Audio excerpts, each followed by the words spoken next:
Everyone welcome to the forgotten TV. क्या आपको पता है इंडिया में एक ऐसा लेक है जिसे नेचुरल ग्रेवयार्ड कहा जाता है, जहाँ पर एक नहीं दो नहीं 100 से भी ज़्यादा इंसानों की हड्डियाँ पाया जाता है। इस लेक का नाम है रूपकुंड लेक।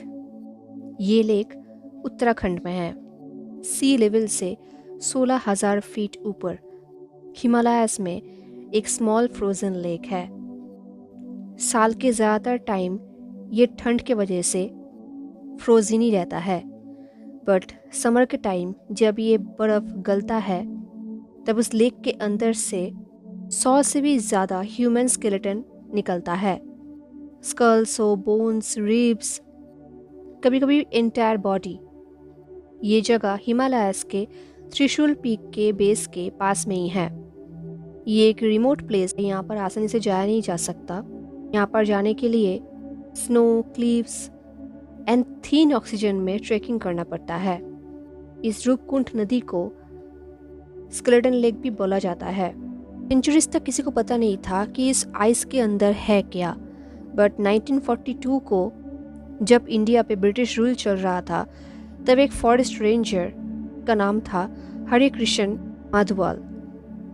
वो उस जगह से गुजर रहे थे एंड तब उन्होंने एक हॉरिफाइंग सीन देखा। उन्होंने देखा कि लेक के आसपास, लेक के अंदर बहुत सारे ह्यूमंस बोन्स हैं। एक नहीं, दो नहीं, 10 नहीं, बल्कि 100 से भी ज़्यादा। जब ब्रिटिश अथॉरिटीज़ को ये बात बताया गया तब वो लोग पहले डर गए। उन्हें लगा ये कोई सीरियस मामला है, क्योंकि तब वर्ल्ड वॉर 2 चल रहा था। उन्हें लगा था शायद जापानीज सोल्जर्स सीक्रेटली हिमालयास के थ्रू इंडिया पे आना चाहते हैं एंड इंडिया को कब्जा करना चाहते हैं। तो इन्वेस्टिगेशन शुरू हुआ। जब रिसर्च किया गया तब पता चला कि वहाँ पर 200 से भी ज़्यादा, लगभग 800 स्केलेटन्स हैं एंड ज़्यादातर स्केलेटन के स्कल्स एकदम से टूटे फूटे थे। जिन लोगों का वो स्केलेटन था वो लोग लेदर स्लीपर्स या फिर आयरन बैंगल्स या फिर ज्वेलरी पहने थे। यहाँ के कोल्ड टेम्परेचर की वजह से उनका बॉडी, उनका बोन्स यहाँ पर प्रिजर्व्ड हो गया है। उन्हें देख के लगा था जैसे कि उनका मौत हाल ही में हुआ है, जबकि ऐसा नहीं था। ये लेक उनके लिए एक नेचुरल फ्रीजर बन गया था सेंचुरीज से। But the biggest question is, ये लोग थे कौन एंड ये सारे लोगों का मौत यहाँ पर कैसे हुआ?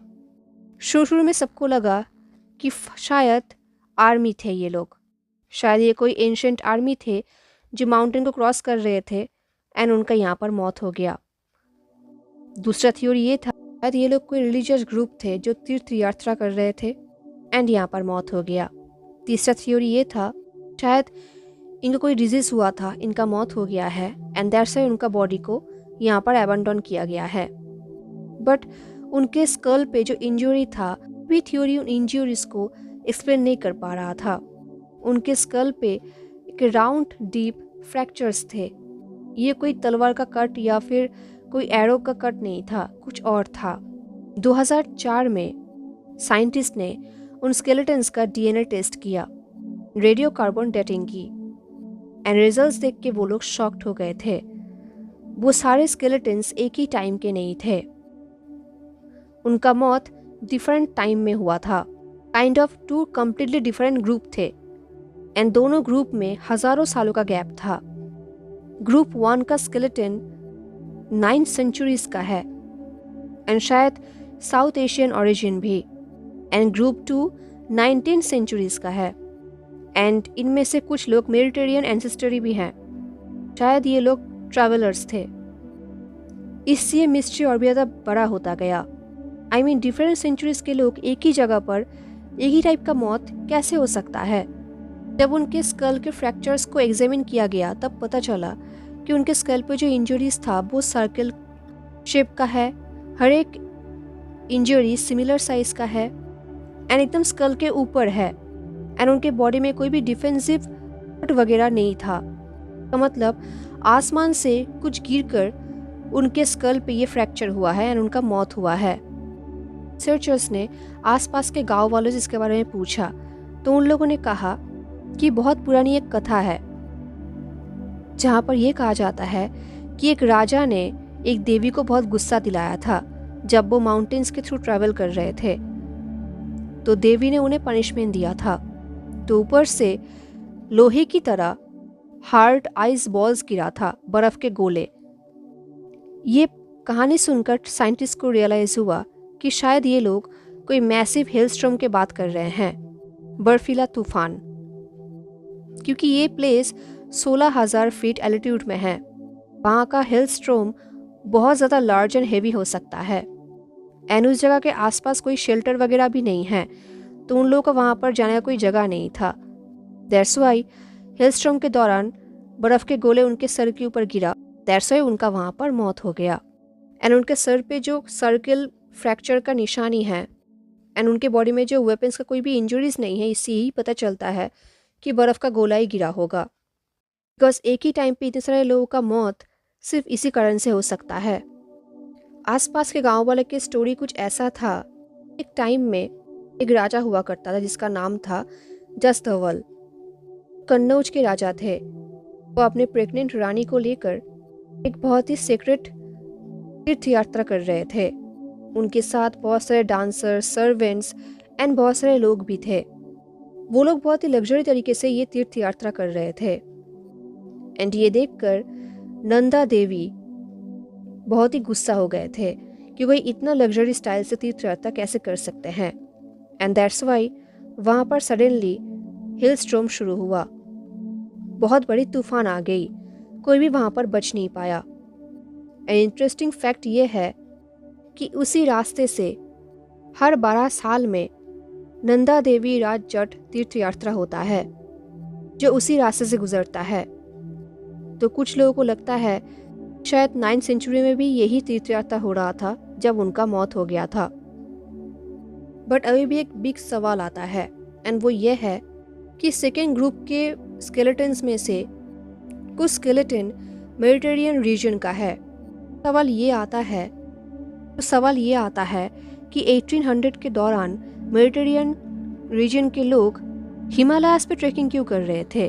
क्या वो लोग ट्रैवलर्स थे, साइंटिस्ट थे, एडवेंचरस थे? इसके बारे में कोई भी रिजल्ट्स अभी तक नहीं आया है। आपके मन में भी ये सवाल आ रहा होगा कि इतने सेंचुरीज हो जाने के बाद भी वो बोन्स अभी भी डिकम्पोज क्यों नहीं हुए? क्योंकि वो नदी, वो रूपकुंड लेक 16,000 फीट ऊपर है। वहाँ का टेम्परेचर फ्रीजिंग है, तो साल के ज़्यादातर टाइम उस लेक का पानी फ्रीजिंग ही रहता है। वहाँ के बैक्टीरिया एक्टिविटी बहुत लो है, तो ये लेक बेसिकली एक नेचुरल टाइम कैप्सूल बन चुका है। हर समर को आइस गलता है एंड फिर से बोन्स पानी के अंदर से बाहर आता है। जैसे कि माउंटेन्स इस चीज़ को भूलना ही नहीं चाहता। रूपकुंड लेक सिर्फ स्केलेटन्स की वजह से फेमस नहीं है या फिर मिस्टीरियस नहीं है। यहाँ पर डिफरेंट सेंचुरीज के अनएक्सप्लेन्ड डेथ हुए हैं। साइंटिस्ट को यहाँ पर एंशिएंट प्रूफ्स मिला है। ये हिमालय का एक ऐसा लेक है जहाँ पर बहुत सारे सीक्रेट्स हैं। इस जगह पर नेचर एक पनिशर भी है एंड एक प्रिजर्वर भी है। आज तक यहाँ के बहुत सारे सीक्रेट्स बाहर नहीं आया है। यहाँ पर हर साल जैसे ही बर्फ गलता है स्केलेटन्स बाहर आते हैं। पता नहीं और भी कितने सारे स्केलेटन्स पानी के अंदर हैं।